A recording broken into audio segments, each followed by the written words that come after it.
Hello, this is Jo here. Okay, so you're in this weird situation where the kids have been dumped on you full time and you're trying to work and they're driving you nuts and they're driving you to wine or even more wine than usual. And you're already at the end of your tether and it's only the first weekend. If this is your situation, your reality right now, you're in the right place because I've got lots of things to share with you.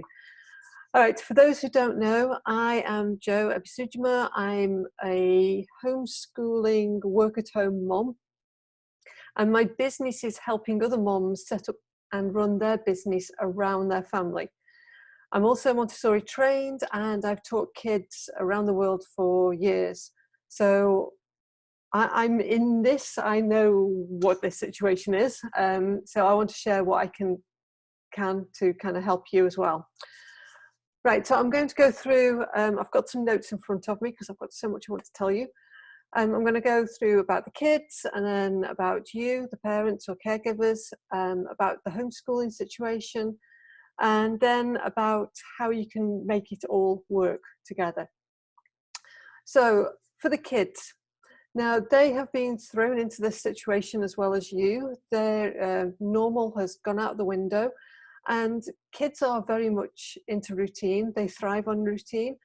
And so to be suddenly thrown in this situation where it's a holiday, but it's not a holiday because we're not allowed to do the fun stuff and go to the park or whatever, for them, it's a very confusing time. And also for them, routine is normal. So when they go to school, they do this, because that's the way that they do it. They do, they're told what to do and when to do it and how to do it. So to suddenly be thrown into the situation at home and they've got to do their schoolwork at home, that doesn't make sense. It's not homework. And the situation is that they're at home, so it feels like a holiday, but it's not a holiday. So basically the kids are really confused. So even when you explain to them what's happening, they're still confused. Like their body is confused, never mind their brain.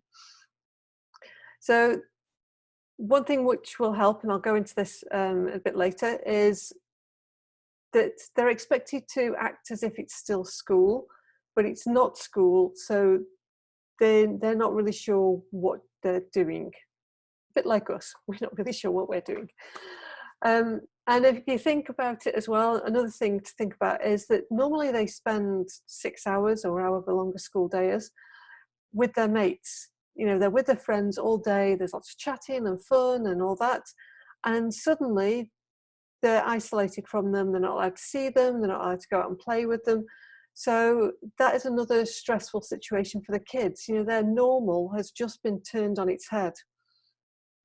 And the other thing is that kids are very empathetic, so they pick up on things that are going on at home. They are feeling the stress as well. They're watching you. So if you're not handling the situation very well, then they are going to be feeling that. So all these things need to be kept in mind. I know it's very easy to think, oh, the kids are at home, they're just playing and they're having fun, but they're picking up on everything that's going on. So please bear that in mind, that the kids are struggling with this as well. And if they're playing out and then they're not doing what you're asking them to, and they're being little doodahs, then think about why. You are their safe place. You are their safe person. And if they are lashing out, then that's why, because they feel safe with you. So I think also that this time, people are going to be feeling that teachers should be paid a lot more. So that's the kids basically. So as for you, as a caregiver or a parent, obviously it's a really weird situation. It's a very stressful situation. Many of us are worried about family members, money, jobs, are we going to survive this? Who knows? But all that stress is going to have a knock-on to your health, and it's also going to have a knock-on with the kids. So I want you to be very mindful about what you are watching on TV and whether you're attached to your phone, watching all the clickbaity stuff on Facebook. Because when you are doing that and the kids are seeing it, they're picking up on it. But also, if you are complaining about the kids being stuck on their iPad playing Fortnite, but you're on your phone attached to Facebook, double standards much? So keep that in mind as you go through your day. I really recommend not clicking on anything that's clickbaity, anything that has like a headline. Don't even look at it. Just stick to reputable sites, places like the Sun, the Daily Star, the Mirror, wherever. Nah, you don't want to go there. Even the BBC is not so great at the moment. So go to sites that you know you're going to get proper, solid scientific reasoning kind of information from, and not the clickbaity stuff that's just going to drive you into panic. If you think about it, normally when you're at home and the shit hits the fan, often the kids are at school, or they're at school for a bulk of the day, so they're not seeing all the stress and the panic going on that you're going through. And then you put on a smiley face when they come in. This situation is completely different. You're home with the kids, so they're seeing everything. And for me, we were in Japan when the big 3/11 earthquake, tsunami, nuclear meltdown happened. And I didn't handle it particularly well back then. And I can see that now, but I didn't see it then. I threw myself into like fundraising, and then once the fundraising had finished, I was in a pretty crap state, and I wasn't the best mom in the world. And yes, I feel pretty bad about that, but I can't do anything about it. It's too late now. So what I can do is help you not fall into the same trap. So trying to keep some kind of normalcy at home and making it fun, even though it's a crappy situation, is really important for the kids' mental health as well as your own.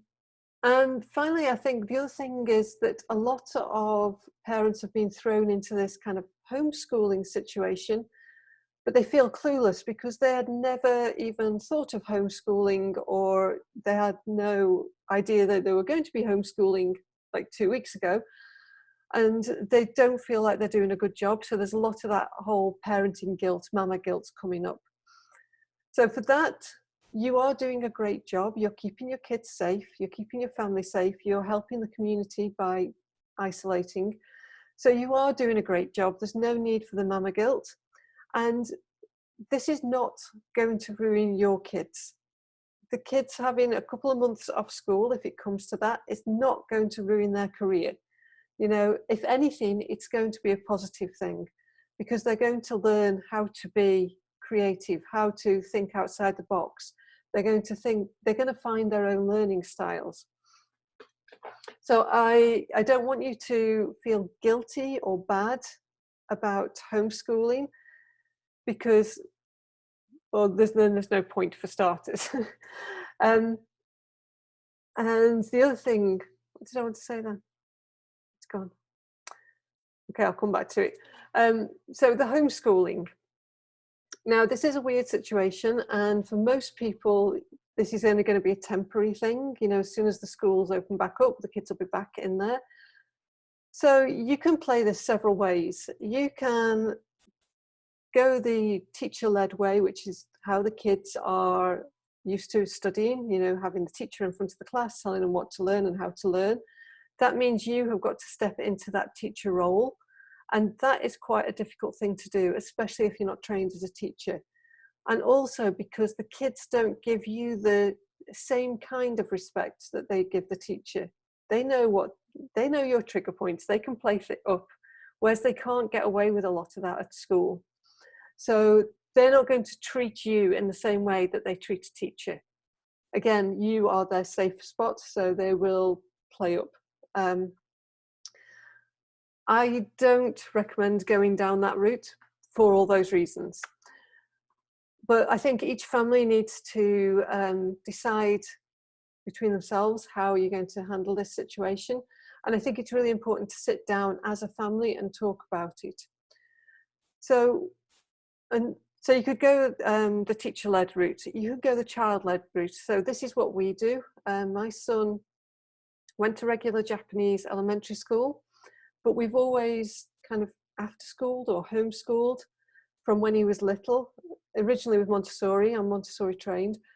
And then as he got older, we just did more project-based learning, so followed his interests. It's always been child-led. So whatever he was interested in, I would find things for him to do, whether it's dinosaurs or, I don't know, World War II. Whatever his interests were at the time, I would help help him by finding the right materials for him. So that is the opposite. You could either go teacher-led, child-led, or there's unschooling, which is, I suppose it is child-led. It's basically just letting them do what they want, how they want. I feel that child-led in a Montessori setting is that the adult or the parent or the teacher is collecting the right information for the child to be able to learn what they want to learn. Whereas with unschooling, the kids are basically going and just doing it all by themselves. So, getting back to starting the homeschooling. So you need to decide which kind of way you're going to do it. And you might try one way and realize it's not working. So that's okay. Change it, try another way. Another thing is that normally when a kid goes from a school situation to a homeschool situation, they have what's called a deschooling period. And this is often a few months' time. The rule of thumb is 1 month for every year that they've been in school. So my son was at elementary school for 6 months, 6 years. So in that theory, he would have taken 6 months to deschool. As it was, it didn't take that long, and we kind of just like played around until he got his own groove. And because we've always done project-based learning and child-led education, he fell into that quite quickly because it wasn't a completely new situation for him. But if your child has always been in the school situation and you're suddenly trying to turn into a homeschool situation, there's going to be all that confusion and conflict, and they're not really sure what they're doing, and you're not really sure what you're doing, and everybody's confused. So deschooling is really for your child to get out of that regiment of normal school life, of following the schedule, following the routine, doing as teacher says, sort of thing. And often this means the kid just does what they want. It's kind of like a weekend, but 7 days a week. They play games, they may be gaming, reading, watching TV, playing outside, digging holes in the ditch, whatever kids are up to. So that is fine, because all those things, they're learning stuff. They're always learning. Kids are always learning. And kids are naturally curious, and that's why they're always learning. You don't need to stand over them and force them through a textbook. And the school system initially was set up for kids to be prepared to go and work in the workhouse. And now we've got to that stage where I think kids are now prepared to go and work in a company. It's the same sort of system. But if your kid isn't going to be a company worker or a workhouse worker, as it was back in the day, they're going to be struggling with this system. So this is a really good time for your kids to bloom, to find their own feet, to find their own style of learning. We all have our own different ways of learning. So some kids learn better by reading. My son is a big reader. He's a research nerd. Some of the kids will learn better if they're watching videos. Some want to be in there, getting their hands in dirty, and learn by actually creating and doing stuff. So if you've got 3 kids, you may have 3 different kinds of learners there, and that's fine. They need to find their own way. So this is a great time for kids to discover their learning, but it's also a great time for you to discover their learning. Sorry, my throat's really dry.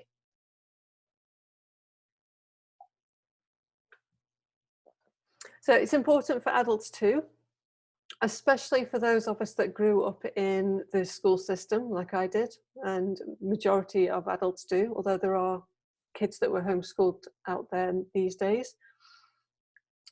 But I think because we were raised in that system, most of us did, what, 13 years in the system, if not more. We feel it's very wrong if they're not learning from a textbook. But the crux of the matter is they don't need the textbook to be learning. So, yeah, just allow the kids to experiment and to play, let them relax. Even if they're just like sitting there gawping at the goldfish, they're learning and processing things. They're like little brains ticking over. They're probably thinking about things that they did in the day or problem solving. So it's not like they're just sitting there gawping at a goldfish. Maybe they're learning about goldfish. And another thing that I learned through the Montessori is that kids will often push themselves to a limit. Like you've seen a little toddler and they'll try and pick up a box, and I know it's too big, you know it's too big, but the kid will still try and pick up this like heavy box. And it's them pushing themselves to find their own limits. And they'll keep doing it until they understand their own limits. And then as the kids get older, they do the same mentally. So they'll push themselves mentally as far as they can go.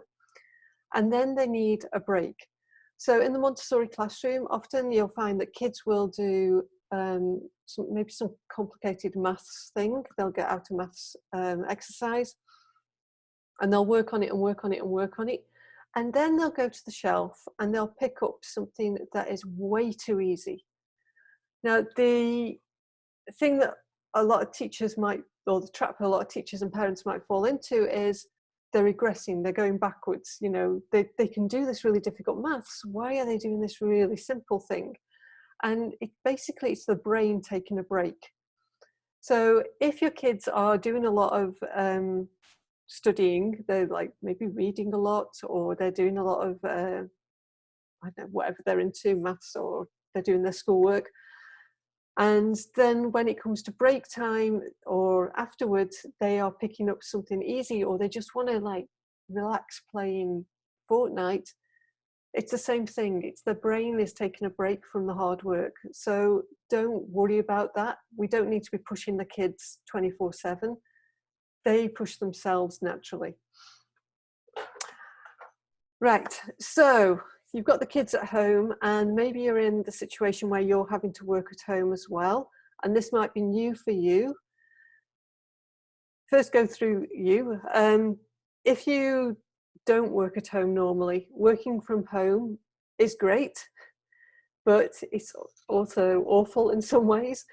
There's a lot of things that cause distractions, kids aside.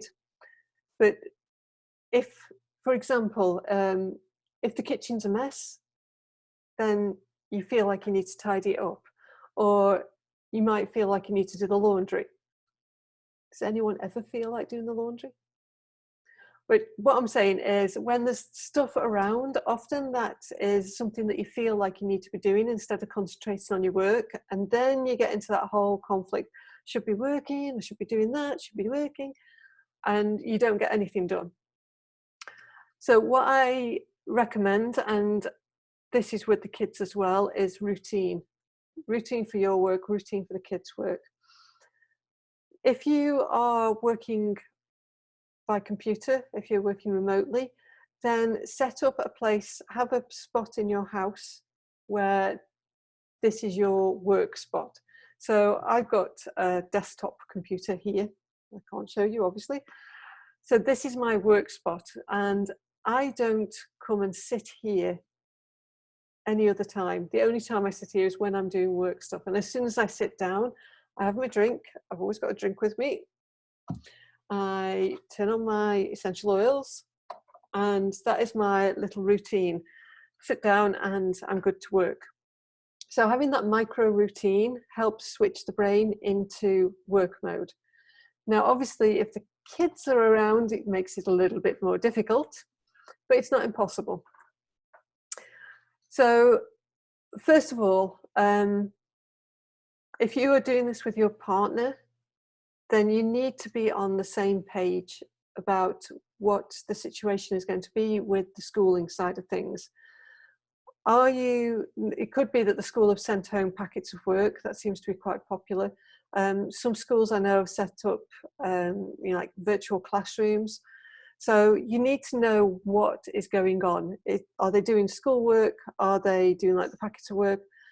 Is it the virtual classroom, or have you just been thrown to the wild and you've got to kind of figure it out yourself? If that's the case, I will link to my resources page. I've been updating it with all the freebies that are going on at the moment. So you can go and check out stuff there. But really, I think, especially if two parents have got different views, if you've got a parent that is very much go sit down with a textbook, study type of thinking, and then you've got another parent who's thinking, oh, I wonder whether homeschooling will fit our family, and want to try out the more creative way of learning, you're going to get to loggerheads, and this is not going to fit you. It's not going to help anyone. Everyone's just going to get upset. The kids are not going to understand what they're doing, and you two are going to fall out. So you really need to sit down and decide what your plan of action is, because if you're just bickering over it, if you're doing it one way and your partner's telling you no, it should be done another way, then it's just going to be horrible. So that is your first job. If you think about it, ever since your baby has been born, you've had to clean the pooey nappy, diaper, whatever you want to call it. It's a crappy job. No one really wants to do it, but you're the parent, so it's got to be done. And this is the same thing. You've just got to decide how you're going to tackle this and get on with it. So that's the first thing. You need to be on the same page. If you really, really can't decide which way to go forward, you could do it one of two ways. You could do it dad's way for a week, mom's way for the next week, and see which works better. Or you could take, if you are sharing the childcare, if you're both off work, or if one of you's alternating going into work, then you could do it so whoever's at home does it their way, and that's it. And explain that to the kids, dad's at home, we're doing it dad's way, mom's at home, we're doing it mom's way. And that's that. But I think it's got to be really clear what's going on and how you're doing it, so that the kids actually understand what's going on. And the more confusion there is for them, the more difficult it is for them. So make it easy. So that's number one.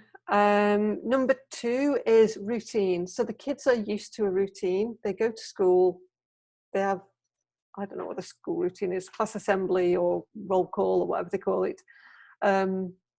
This class break, this class lunch, they know the routine.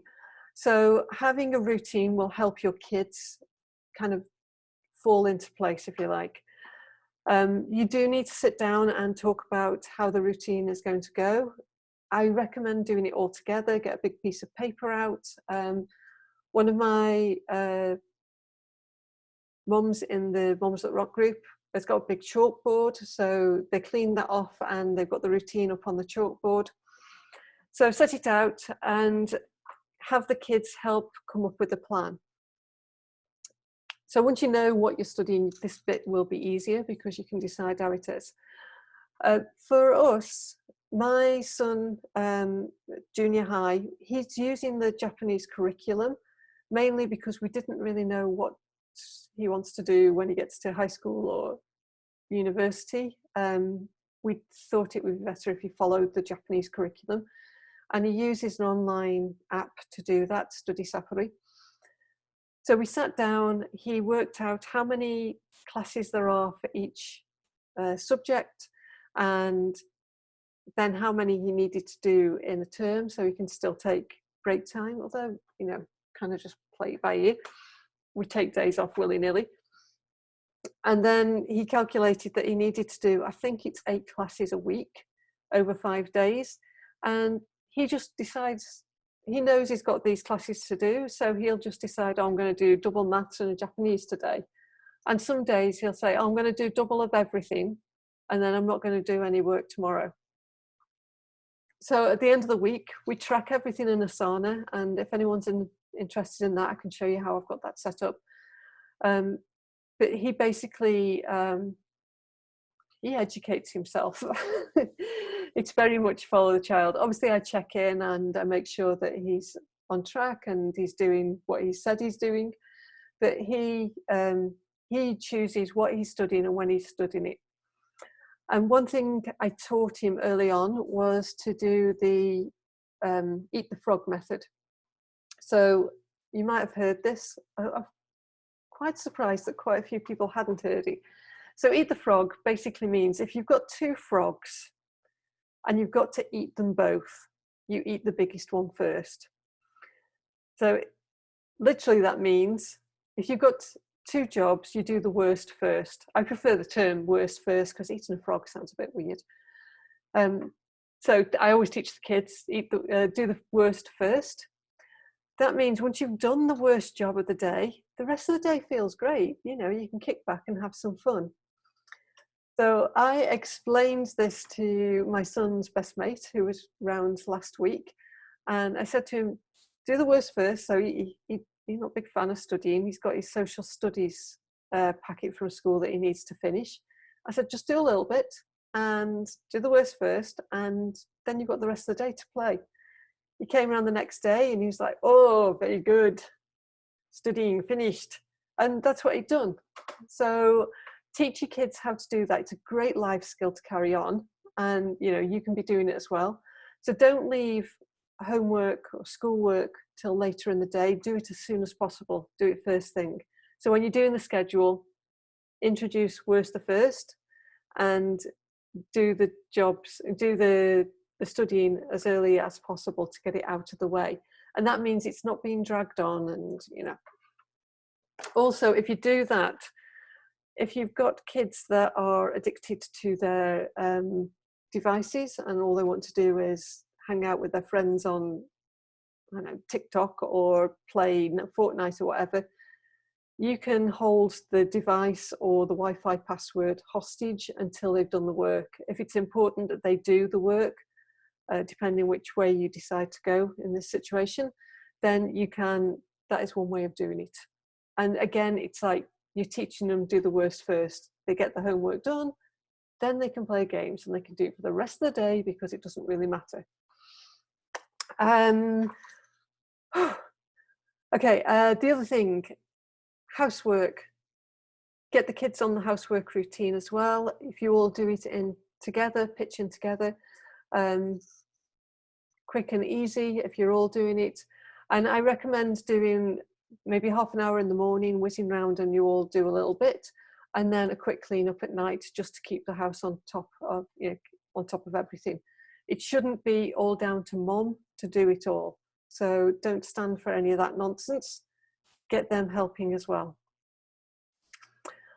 Going back to, well, it's a bit like what I said earlier, give them the choice. You being the teacher is going to cause friction. So give them some choice so that they can decide what they're going to study and which order they're going to study it. So maybe over the course of the week, you've got like 10 things that they need to do.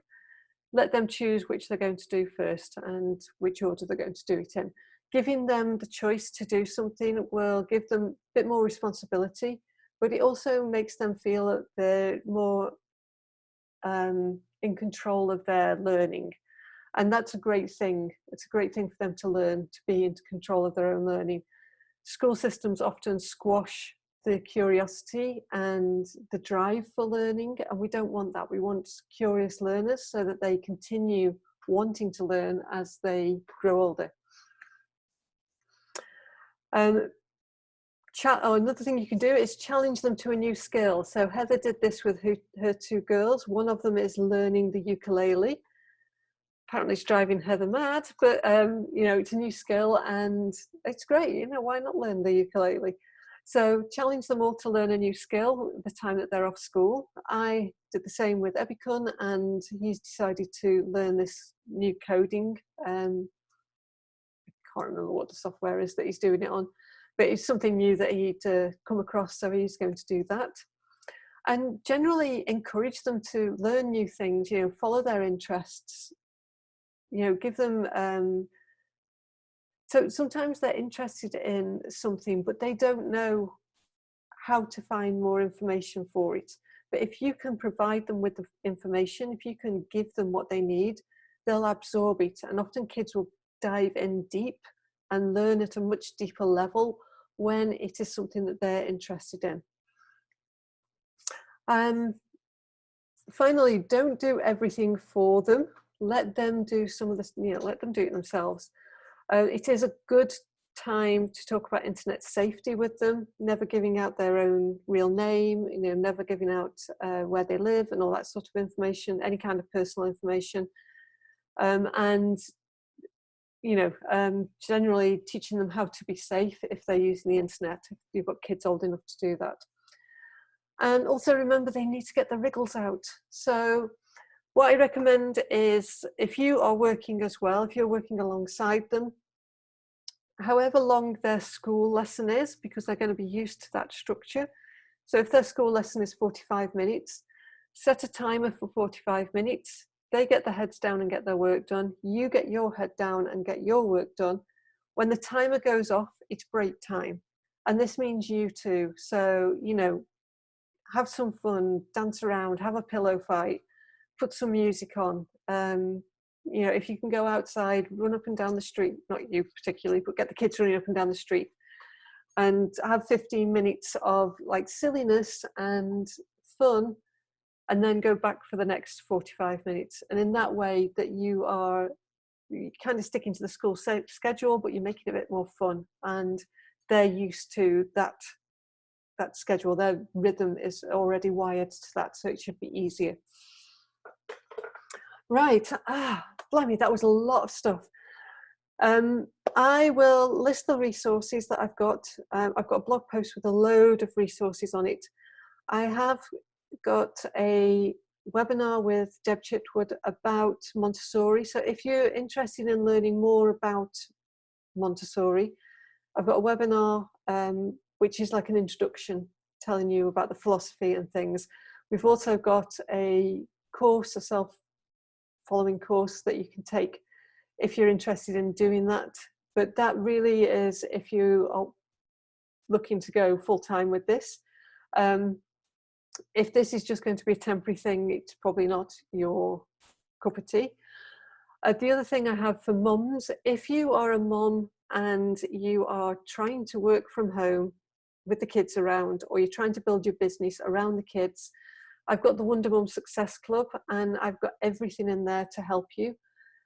We've got the Wonder Mum Success Path, which is helping you set up the home, set up the kids, get all the mum stuff under control, and the mindset stuff, because that is super duper important.